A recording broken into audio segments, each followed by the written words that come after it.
ഒരു കാലത്തും ഉണ്ടാകാത്ത ഒരു പുതിയ പ്രവണതയാണിത്. 2018 മഹാപ്രളയത്തിൻ്റെ അതിൻ്റെ ഒരു എൻ്റെ വീട്ടിലും ഏതാണ്ട് ഞാൻ താമസിച്ച വീടിൻ്റെ ഒന്നാമത്തെ നില പൂർണ്ണമായും വെള്ളത്തിൽ മുങ്ങി മുഴുവൻ സാധനങ്ങളും നഷ്ടപ്പെട്ട് മാസങ്ങൾ അവിടെ നിന്ന് എൻ്റെ വീട് എനിക്ക് തുറക്കാൻ പറ്റിയത്, എൻ്റെ വീടെന്ന് ഞാൻ മാത്രമല്ല എൻ്റെ ആ ഭാഗത്തുള്ള എല്ലാവർക്കും, ചെങ്ങന്നൂർ, ആറന്മുള, റാന്നി, ഇങ്ങോട്ട് താഴോട്ട് തിരുവല്ല, ഒരു മാസം കഴിഞ്ഞിട്ടാണ് വീടൊന്ന് തുറക്കാൻ പറ്റിയത്.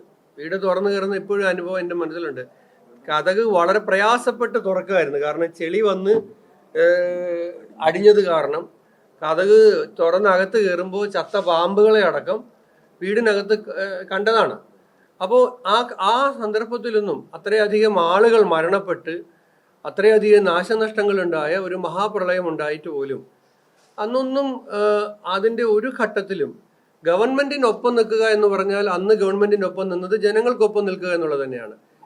അവിടെ നിന്ന് സ്വാഭാവികമായും പെട്ടെന്നുണ്ടാകുന്ന ഒരു പ്രളയത്തെ അതുമായി ബന്ധപ്പെട്ട പ്രശ്നങ്ങളെ ഒരുമിച്ച് നേരിടാനാണ് അന്നത്തെ പ്രതിപക്ഷം പരിശ്രമിച്ചത്. പക്ഷെ ഇന്ന് രണ്ടാമത്തെ ദിവസം മുതൽ രാഷ്ട്രീയ ആരോപണങ്ങൾ, അധിക്ഷേപങ്ങൾ ഒക്കെ ആയിട്ടാണ് പ്രതിപക്ഷം മുന്നോട്ട് വരുന്നത്. ഞങ്ങൾ അധികാരത്തിൽ വന്നിട്ട് രണ്ടോ മാസമേ ആയിട്ടുള്ളൂ. മുന്നൊരുക്കങ്ങൾ പാളി എന്ന് പറയുമ്പോൾ 2018 ഒരു മഹാപ്രളയം ഉണ്ടായിട്ട് ഇവിടെ റീബിൽഡ് കേരള എന്ന് പറഞ്ഞിട്ടൊരു സംവിധാനം ഉണ്ടാക്കി. എന്തായി 7 വർഷം കൊണ്ട് അതിൻ്റെ റിസൾട്ട് എന്താണ്? Room for river. ഇത് പഠിക്കാൻ വേണ്ടിയിട്ട് സംസ്ഥാന ഖജനാവിലെ പണം ചെലവഴിക്ക് നെതർലൻഡ്സിൽ പോയി റൂം ഫോർ റിവർ പഠിച്ചു വന്നു, കേരളത്തിൽ നടപ്പിലാക്കുമെന്ന് പറഞ്ഞു. എന്തായി റൂം ഫോർ റിവറിൻ്റെ അവസ്ഥ? അതിനുശേഷം എന്താണ് ഈ മുന്നൊരുക്ക സംവിധാനങ്ങൾ മെച്ചപ്പെടുത്താൻ വേണ്ടിയിട്ട് ആധുനികമായ കാര്യങ്ങൾ ചെയ്യുമെന്ന് പറഞ്ഞു. 7 വർഷം ലഭിച്ചിട്ട് അവരൊന്നും ചെയ്യാത്തതിൻ്റെയാണ് വീണ്ടും ജനങ്ങൾ അനുഭവിക്കുന്നത്. എന്തിന്? വന്നടിഞ്ഞ ചെളിയും മണലും വാരാൻ ഒരു തീരുമാനം എടുത്തെങ്കിൽ ഇപ്പോൾ എന്താ പമ്പാ നദിയിലെ പ്രശ്നം? മുമ്പ് പെയ്യുന്ന അത്രയും മഴ പെയ്യണ്ട ഇപ്പോൾ നദി കരകവിഞ്ഞൊഴുകാൻ. കാരണം അതിനകത്ത് ചെളിയും മണലും ചെളിയിൽ അകത്ത് പൂണ്ട് കിടക്കുന്ന തടിയും എല്ലാം കാരണം സ്റ്റോറേജ് കപ്പാസിറ്റി പകുതി ആയിരിക്കുകയാണ്. ഡാമിന്റെ അവസ്ഥ അത് തന്നെയാണ്. ഇപ്പോ 2 പ്രധാന ഡാമിലും 50% താഴെയായിരുന്നു, പമ്പയിലും കക്കയിലും. അത് കാരണം നമുക്ക് ഈ വലിയ മഴ വന്നിട്ടും ഡാമിനെ സംബന്ധിച്ചൊരു പ്രശ്നം ഉണ്ടായില്ല.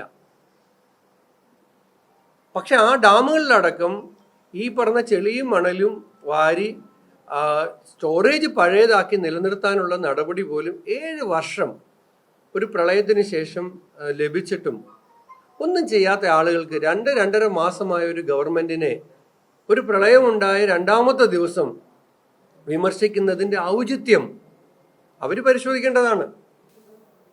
ഈ ഗവൺമെന്റിന് സാധ്യമായ എല്ലാ കാര്യങ്ങളും എല്ലായിടത്തും ചെയ്യുന്നുണ്ട്. ഇപ്പം ക്യാമ്പിലെ പ്രശ്നം പരിശോധിച്ചാൽ എല്ലാ ജില്ലാ കളക്ടർമാർക്കും മുഖ്യമന്ത്രി ദുരിതാശ്വാസ ക്യാമ്പുകൾക്ക് ആവശ്യമായ കാര്യങ്ങൾ കണ്ടെത്താനുള്ള തുക അഡ്വാൻസായി അനുവദിച്ചു.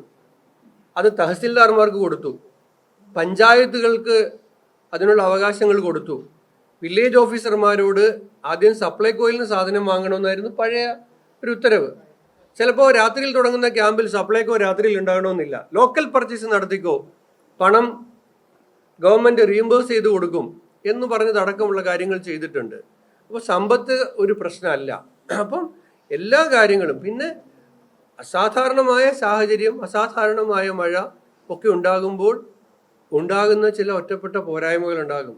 അതെല്ലാ കാലത്തും മലയാളി ഒരുമിച്ച് നിന്നാണ്, രാഷ്ട്രീയം മറന്ന് ഒരുമിച്ച് നിന്നാണ് അത് പരിഹരിച്ചിട്ടുള്ളത്. നിങ്ങൾ പത്രപ്രവർത്തകരല്ലേ? 2ാമത്തെ ദിവസവും 3ാമത്തെ ദിവസവും 4ാമത്തെ ദിവസവും 2018 അന്നത്തെ പ്രതിപക്ഷം ഗവൺമെന്റിനെതിരെ വിമർശനമായി വന്നിട്ടുണ്ടായിരുന്നോ എന്ന് നിങ്ങൾ പരിശോധിക്കുക. ഇതിനേക്കാൾ കൂടുതൽ മനുഷ്യജീവൻ നഷ്ടപ്പെട്ടില്ലേ? ഞങ്ങളൊക്കെ പറഞ്ഞിട്ടുണ്ട്. അതിൻ്റെ എല്ലാം ഒരു ഘട്ടം കഴിയുമ്പോൾ പറഞ്ഞിട്ട് ഞങ്ങൾ ഈ ഗവൺമെന്റ് വിമർശനാതീതരൊന്നുമല്ല. പ്രതിപക്ഷം വിമർശിക്കുന്നുണ്ടെങ്കിൽ അത് ജനങ്ങൾക്ക് വേണ്ടിയുള്ള ചോദ്യങ്ങളായിട്ട് ഞങ്ങൾ അതിനെ പരിശോധിക്കത്തുള്ളൂ, പരിഗണിക്കത്തുള്ളൂ. പക്ഷെ ഈ നിമിഷം, ഈ ദിവസം, 2ാം ദിവസം തന്നെ ഇത് വേണ്ടിയിരുന്നോ എന്നുള്ളത് അവര് പരിശോധിക്കേണ്ട ഔചിത്യത്തിന്റെ ഒരു കാര്യമാണ്. ഈ കെ.യു. ജനീഷ് കുമാർ വിമർശനം വീണ്ടും തുടരുകയാണ്. കേവലം താലൂക്ക് ഓഫീസിൽ യോഗം ചേർന്നതുകൊണ്ട് മാത്രം കാര്യമില്ല, ദുരന്ത സ്ഥലത്ത് എന്തുകൊണ്ട് പോയില്ല എന്നുള്ളതാണ് അദ്ദേഹം വീണ്ടും ആവർത്തിച്ചിരിക്കുന്നത്. മാത്രമല്ല വി ഡി സതീശനെ പോലെ വാതുറന്നാൽ നുണ പറയുകയാണോ മന്ത്രി, താങ്കൾ ഒരു യുവമന്ത്രിയാണ് എന്നൊക്കെയാണ് ചോദിച്ചത്. ഞാൻ നിനക്ക് എന്താ പറയേണ്ടത്? ഞാൻ അവിടെ ഗസ്റ്റ് ഹൗസിൽ കിടന്ന് ഉറങ്ങിയെന്നാണ് അദ്ദേഹം പറഞ്ഞത്.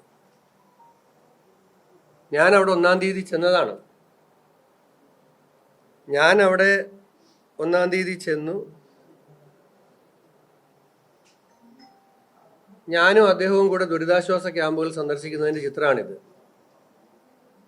അദ്ദേഹം പറഞ്ഞു ഞാൻ അവിടെ കിടന്ന് ഉറങ്ങുകയാണ്, ഉറങ്ങിയാൽ കാര്യം മനസ്സിലാകുമോ എന്നാണ് ചോദിച്ചത്.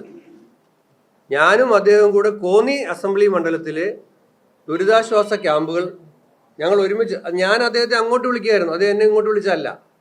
ഞാൻ അദ്ദേഹത്തെ അങ്ങോട്ട് വിളിച്ച് നമുക്ക് കോന്നി താലൂക്കിൽ ഒരു മീറ്റിംഗ് എടുക്കണം, അപ്പോൾ അതിൻ്റെ സമയം പറഞ്ഞു.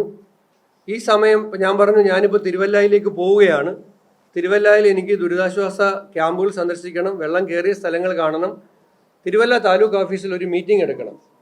അതിനുശേഷമുള്ള ഒരു സമയം 3 മണി സമയം താങ്കൾക്ക് സൗകര്യമായിരിക്കുമോ? ഇല്ലെങ്കിൽ താങ്കൾ പറയുന്ന സമയത്ത് വരാം, ആ സമയത്ത് ഞാൻ വേണമെങ്കിൽ അടുത്തൊരു മണ്ഡലത്തിലേക്ക് പോകാം എന്ന് പറഞ്ഞു. 3 മണിക്ക് ബുദ്ധിമുട്ടില്ല എന്ന് പറഞ്ഞു. ഞാൻ എത്തുന്നതിന് മുമ്പ് അദ്ദേഹം അവിടെ താലൂക്ക് ഓഫീസിലെത്തി. ഞാനും അദ്ദേഹവും തമ്മിൽ ഉദ്യോഗസ്ഥ തലത്തിലുള്ള യോഗം നടത്തി. അവിടെ അദ്ദേഹം പ്രധാനമായും പറഞ്ഞൊരു പ്രശ്നം, അദ്ദേഹം മാത്രമല്ല, അദ്ദേഹം ജില്ലാ പഞ്ചായത്ത് പ്രസിഡന്റ്, പത്തനംതിട്ടയിലെ പഞ്ചായത്ത് പ്രസിഡന്റുമാർ പറഞ്ഞൊരു പ്രധാന പ്രശ്നം, കാർഷിക മേഖലയിൽ വലിയ നഷ്ടമുണ്ടായി. ഇപ്പോഴുണ്ടാകുന്ന നഷ്ടപരിഹാരം അത് മതിയാവില്ല. അത് പഴകുളം മധു പറഞ്ഞു, അത് അബിൻ വർക്കി പറഞ്ഞു, അത് ജനീഷ് കുമാർ പറഞ്ഞു, ശാന്തകുമാർ പറഞ്ഞു, വർഗീസ് മാമൻ പറഞ്ഞു. അത് ഞങ്ങൾ ക്യാബിനറ്റിൽ ഈ പ്രദേശങ്ങളിൽ പോയി കിട്ടിയ വിവരങ്ങളുടെ അടിസ്ഥാനത്തിൽ, മുഖ്യമന്ത്രിയുടെ കിട്ടിയ വിവരങ്ങളുടെ അടിസ്ഥാനത്തിൽ ക്യാബിനറ്റിൽ കൊണ്ടുവന്ന് 25% കാർഷിക മേഖലയിലെ നഷ്ടപരിഹാരം വർദ്ധിപ്പിച്ചുകൊണ്ടുള്ള തീരുമാനം ഗവൺമെന്റ് എടുത്തു പ്രഖ്യാപിച്ചു. 25%. എത്ര വർഷങ്ങൾക്ക് ശേഷമാണ് കാർഷിക മേഖലയിലെ പ്രളയ നഷ്ടപരിഹാരം വർദ്ധിപ്പിക്കുന്നത്? അപ്പം ഇത് ഞാൻ ചെയ്തു. അതിനുശേഷം പിന്നെ ക്യാമ്പുകൾ സന്ദർശിച്ചു.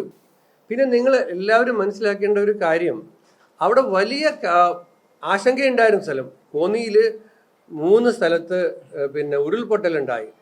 വലിയ ഭാഗ്യം എന്നുകൂടി പറയാം. കാരണം 2 വീടുകളുടെ നടുക്കൂടെ 1.5 ഏക്കർ സ്ഥലം പോയി.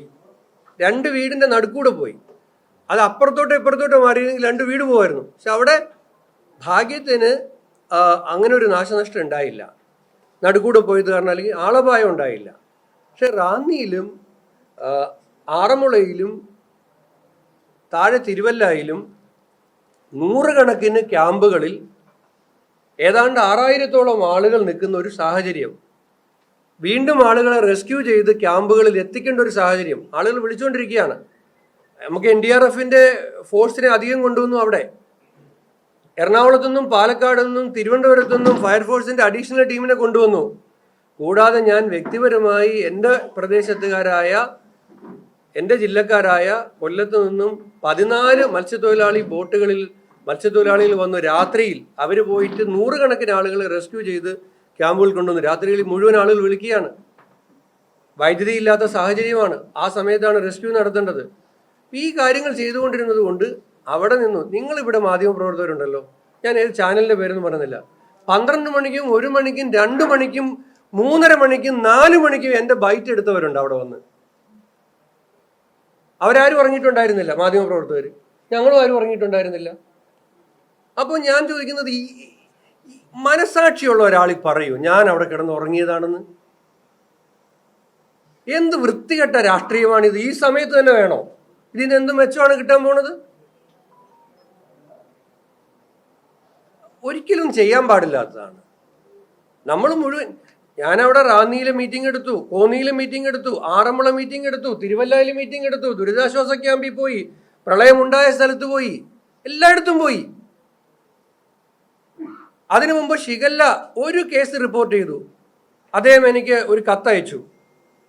കത്തെനിക്ക് കിട്ടുന്നത് ഇന്ന് വൈകുന്നേരമാണെന്ന് കരുതുക. ഞാൻ പിറ്റേ ദിവസം പത്തനംതിട്ടയിൽ ഷിഗല്ല വന്നതിൻ്റെ അടിസ്ഥാനത്തിൽ ആരോഗ്യവകുപ്പിലെ ഉദ്യോഗസ്ഥരുടെ മീറ്റിംഗ് വിളിച്ചു. പിറ്റേ ദിവസം, ഒരു ദിവസം മാറ്റി വെച്ചില്ല. അദ്ദേഹം നിഷേധിക്കട്ടെ, അങ്ങനെ ചെയ്തില്ല എന്ന് പറയട്ടെ. 1 മാസം മുമ്പ് പോയി പ്രളയ സമാനമായ സാഹചര്യം ഉണ്ടായാൽ എന്ത് ചെയ്യണമെന്നറിയാൻ വേണ്ടിയിട്ട് ഒരു മീറ്റിംഗ് 1 മാസം മുമ്പ് എടുത്തു. എന്നിട്ട് നമ്മൾ ക്യാമ്പുകൾ ഐഡന്റിഫൈ ചെയ്തു. ആ ക്യാമ്പുകളിൽ ടോയ്ലറ്റ് സൗകര്യമോ വൈദ്യുതി പ്രശ്നമോ ഉണ്ടോ എന്ന് ഉറപ്പുവരുത്തി. അതുകൊണ്ടാണ് അർദ്ധരാത്രിയിൽ പോലും നമുക്ക് പല സ്ഥലത്തും ക്യാമ്പ് തുടങ്ങാൻ പറ്റിയത്. കാരണം 1 മാസം മുമ്പേ ക്യാമ്പുകൾ ഐഡന്റിഫൈ ചെയ്ത് അവിടെ അടിസ്ഥാന സൗകര്യങ്ങൾക്ക് വേണ്ട കാര്യങ്ങൾ ചെയ്തുകൊണ്ടാണ്. ഞാൻ പറയുന്നത്, നമുക്ക് രാഷ്ട്രീയമാണ്, ആക്ഷേപങ്ങൾ പറയേണ്ടി വരും, ആരോപണം പറയേണ്ടി വരും. പക്ഷെ അതിനകത്തൊക്കെ ഒരു അല്പം മനുഷ്യത്വം കലർത്തി ആരോപണം ഉന്നയിക്കണം എന്ന് മാത്രമേ എനിക്ക് പറയാനുള്ളൂ. അല്ലെങ്കിൽ അദ്ദേഹം നിഷേധിക്കട്ടെ. ഞാൻ അങ്ങനെ പറയുന്നില്ല. അങ്ങനെ ഒരു വാചകം ഈ പ്രളയ സമയത്തൊന്നും പറയാൻ പാടില്ല. ഇങ്ങനെയൊക്കെ പറയാമോ? അവർ സ്വയം ആലോചിക്കേണ്ടതാണ്. പിന്നെ മുഖ്യമന്ത്രിയുടെ കാര്യം പറഞ്ഞു, അദ്ദേഹം ഭരണകക്ഷി MLA പ്രതിപക്ഷ MLA ഒന്നും കരുതിയിട്ടില്ല. അവിടെ അടൂര് അസംബ്ലിയിൽ ക്യാമ്പുണ്ട്, അദ്ദേഹം അവിടെയും പോയില്ല, കോന്നിയിലും പോയില്ല. ഏറ്റവും കൂടുതൽ ബുദ്ധിമുട്ടുള്ള ക്യാമ്പുകളുള്ള പ്രയാസം നേരിടുന്ന 3 അസംബ്ലി മണ്ഡലങ്ങളിൽ പോയി. നമ്മൾ ആക്ഷേപവും ആരോപണവും ഒരു പഴയ കാര്യവും താരതമ്യം ഒന്നും ചെയ്യേണ്ട സമയമല്ലാത്തതുകൊണ്ടാണ്. അല്ലെങ്കിൽ മുൻകാലങ്ങളിൽ എല്ലാ സ്ഥലത്തും മുഖ്യമന്ത്രിമാർ പോയിരുന്നോ എന്നൊക്കെ ചോദിച്ചിട്ട് അത്തരം വിഴുപ്പലക്കലുകൾ ജനങ്ങൾ ഈ സമയത്ത് ആഗ്രഹിക്കുന്നില്ല. അവർ ക്യാമ്പിൽ പ്രയാസം അനുഭവിക്കുകയാണ്. ആരും ക്യാമ്പിൽ കിടക്കാൻ ഇഷ്ടപ്പെടുന്നവരൊന്നുമല്ല. മറ്റു മാർഗമില്ലാതാണ് ഒരാൾ ക്യാമ്പിലേക്ക് പോകുന്നത്. കഴിയുമെങ്കിൽ വീട്ടിൽ തന്നെ തുടരാനാണ് എല്ലാവരും ആഗ്രഹിക്കുന്നത്. അങ്ങനെ ക്യാമ്പിൽ കഴിയുന്ന ആളുകളുടെ മുമ്പിൽ നമ്മൾ രാഷ്ട്രീയക്കാർ ഭരണപക്ഷം പ്രതിപക്ഷം എന്നും പറഞ്ഞിട്ട് നിങ്ങൾ അങ്ങനെ ചെയ്തായിരുന്നോ, ഞങ്ങൾ ഇങ്ങനെ ചെയ്തില്ലേ, നിങ്ങൾ അത് ചെയ്തില്ലായിരുന്നല്ലോ, ഞങ്ങൾ ഇത് ചെയ്തല്ലോ എന്നൊന്നും പറയേണ്ട ഒരു സമയമല്ല ഇത്. സമയം വരട്ടെ, നമുക്ക് പറയാം.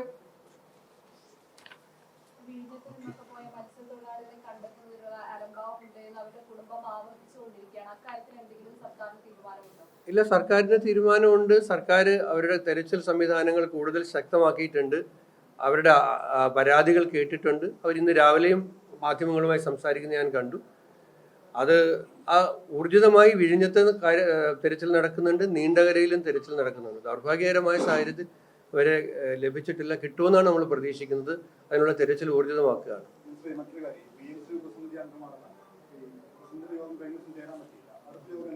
4-ാം തീയതി വൈകുന്നേരത്തേക്ക് ഒരു PMC യോഗം വെച്ചിരുന്നതാണ്. ശരിയാ താങ്കൾ പറഞ്ഞു, 4-ാം തീയതി വൈകുന്നേരം 5 മണിക്ക് വെച്ചിരുന്നതാണ്. അത് മാറ്റി വെച്ചിട്ടുണ്ട്. അതിപ്പം പുതിയ ഡേറ്റ് ആയിട്ടില്ല.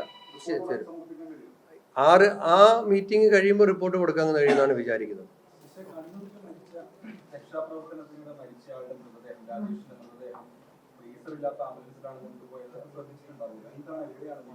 ആ വീഴ്ച എവിടെയാണ് ഉണ്ടായെന്നുള്ളത് അന്വേഷിക്കും. അത് വളരെ ഗൗരവത്തിൽ തന്നെ അന്വേഷിക്കും. പാടില്ലാത്തതായിരുന്നു അന്വേഷിക്കും.